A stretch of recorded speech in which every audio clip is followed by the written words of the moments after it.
evening. This is AWANI Tonight, and I'm Saraya Mia. Set a definite timeline for border reopening, government told. And over 2/3 of cyber attacks involve fraud cases. How to stay protected online. That's coming up.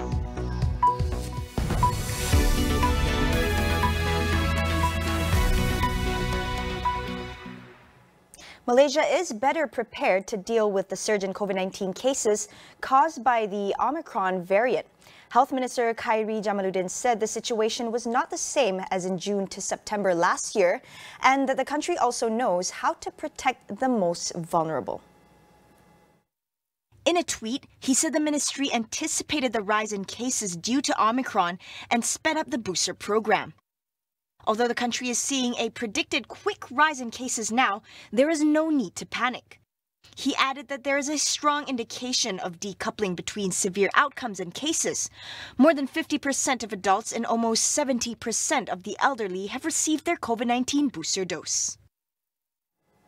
The government should set a definite timeline for the country to reopen its borders to speed up economic recovery. National Recovery Council NRC Chairman Tan Sri Muhyiddin Yassin said the council had recommended for the government to open its country's borders in stages starting last month. Border reopening, according to him, can be done in stages by taking into account certain SOPs, including quarantine and COVID-19 screening as a precautionary measure. Soal isu kuarantin, soal ujian PCR, ini kita harap akan diberikan perhatian oleh pihak Kementerian Kesihatan. Dalam kita tahu bahawa Omicron dan juga COVID masih berada, kalau pintu negara kita tutup sepanjang masa, maka proses pemulihan ekonomi negara tidak akan berlaku. Ada macam sekarang, tapi terbatas. Kalau terbatas, bermakna kita tidak akan berjaya. The NRC had earlier proposed for borders to be open to international visitors by January 1st this year. Meanwhile, the Malaysia Competition Commission, MyCC, has set up a special task force to investigate competition related to issues in the chicken and chicken eggs industry. It said in a statement today that the Commission will take stern action against any party involved in economic sabotage, which have taken advantage of the plight of the people, especially during the pandemic. This is either by engaging in cartel or abuse of dominant power or monopoly activities in the chicken or chicken egg industry. The MyCC is mandated to oversee competition law.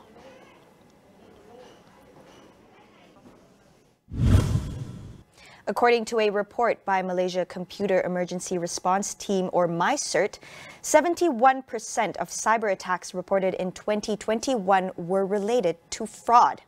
We asked University Putra Malaysia's Professor Dr. Zuriati Ahmad Zulkarnain on how to stay protected online. So normally the target is senior citizen, elderly people, yeah.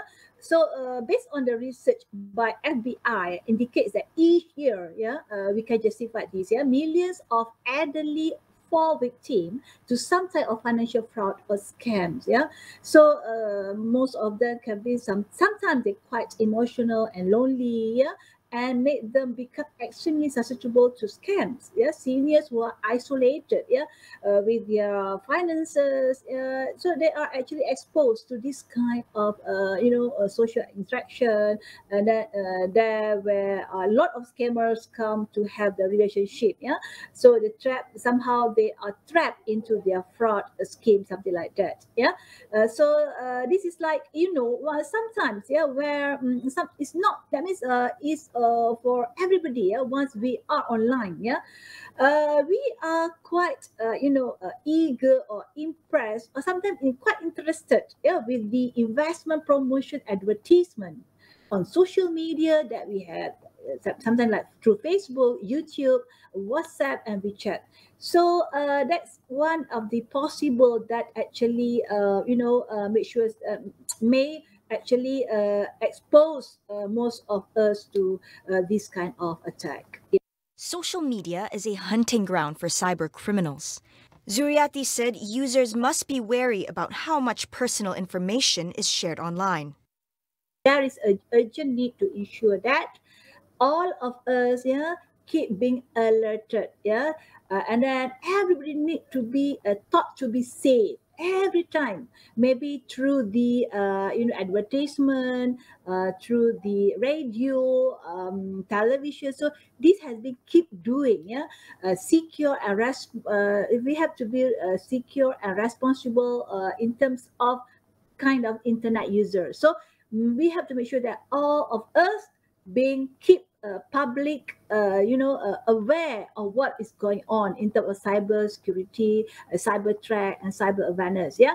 At the same time, all of us, the agencies, all the agencies, either the private sector or government sectors, they have to facilitate the public with positive online experience. This is very crucial. Yeah, we have to share the most and the right one, which is positive one. Yeah, do not share personal information such as address or identity card number or social media sites. Yeah.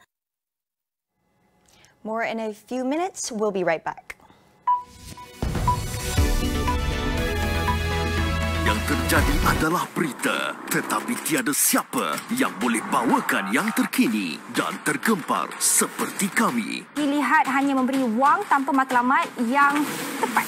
Dia tidak melakukan apa-apa kesalahan. Untuk mendapatkan jawapan yang bermakna, kita perlu soalan yang tepat. Amat sedih dengan apa yang berlaku ke atas. Tiada ruang untuk berita palsu. Negara kita telah merekodkan kes harian baru sebanyak hanya fakta yang diberikan. Amat penting untuk meneruskan perjuangan negara melawan pandemik ini. Sentiasa memastikan suara anda, suara rakyat didengari. Kenapa? Membawakan apa.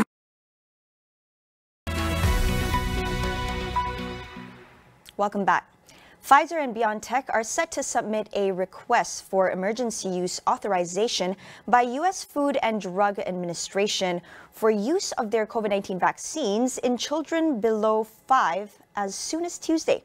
According to a report by the Washington Post, this meant the vaccine for children 6 months to 5 years could be available as soon as end of February. Once authorized, a 2-shot regimen of the mRNA vaccine would be administered in children in the U.S. the coming weeks. The companies began clinical trials last year to examine effects of 2 doses of 3 microgram shots in children younger than 5.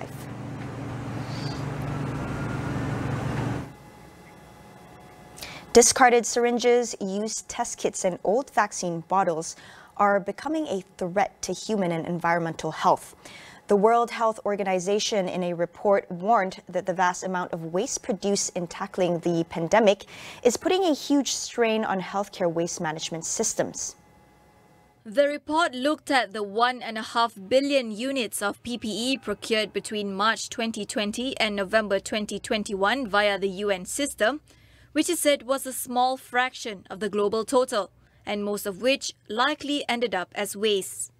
It also mentioned some 140 million test kits with a potential to generate 2,600 tons of plastic trash and enough chemical waste to fill 1/3 of an Olympic swimming pool. Meanwhile, the first 8 billion COVID-19 vaccine doses administered globally produced 144,000 tons of additional waste, such as syringes, needles, and safety boxes.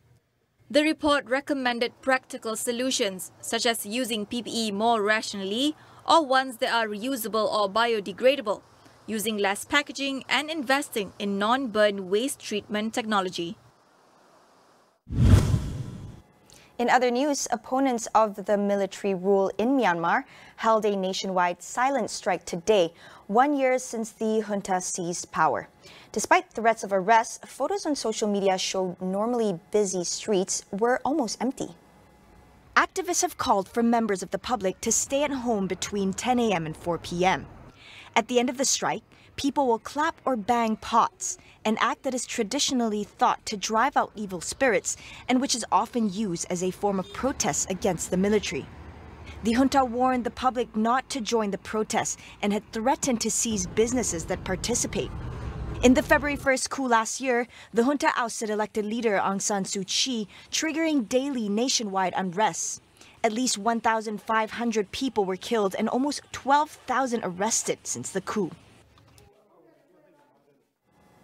There have been angry clashes between Russian and American diplomats at the UN Security Council meeting Monday evening. The US and the UK both threatened to slap more sanctions, this time targeting wealthy Russian oligarchs if Ukraine attacked. Tensions soared as U.S. Ambassador Linda Thomas-Greenfield told the Council that Moscow is planning to increase its forces in the Belarus-Ukraine borders six-fold in the coming days. More than 100,000 Russian troops have already amassed on Ukraine's borders in recent weeks, but Russia's ambassador to the UN, Vasily Nebenzia, rejected the allegations, claiming the U.S. was provoking escalation and that its troops in Belarus were there for joint exercises. Washington and Britain have signaled that the billionaire oligarchs around Vladimir Putin would be hit with sanctions in case of a Ukraine invasion. British Foreign Secretary Liz Truss said the UK government was putting through the toughest sanctions against Russia, indicating that powerful business allies of the Kremlin, many of whom have seizable business and personal assets in Britain, were in the crosshairs. White House spokesman Jen Psaki also signaled that Washington has its eye on the same class of people for possible sanctions.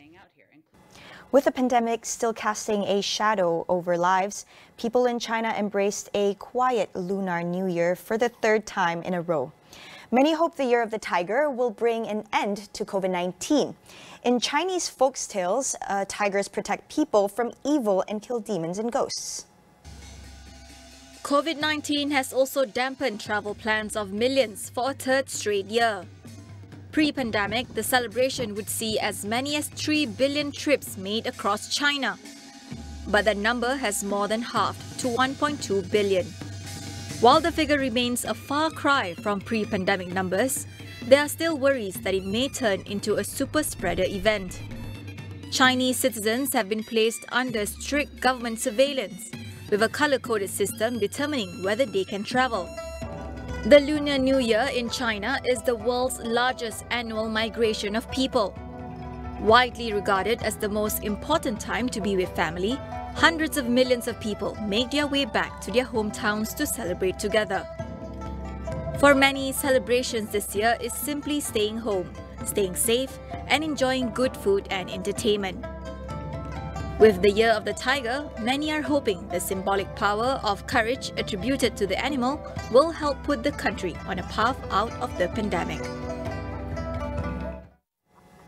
That's all we have for you on AWANI tonight. Get the latest news updates from astroawani.com or download the Astro AWANI app. I'm Saraya Mia, wishing you a happy Lunar New Year. Thank you for watching, and we'll see you again soon.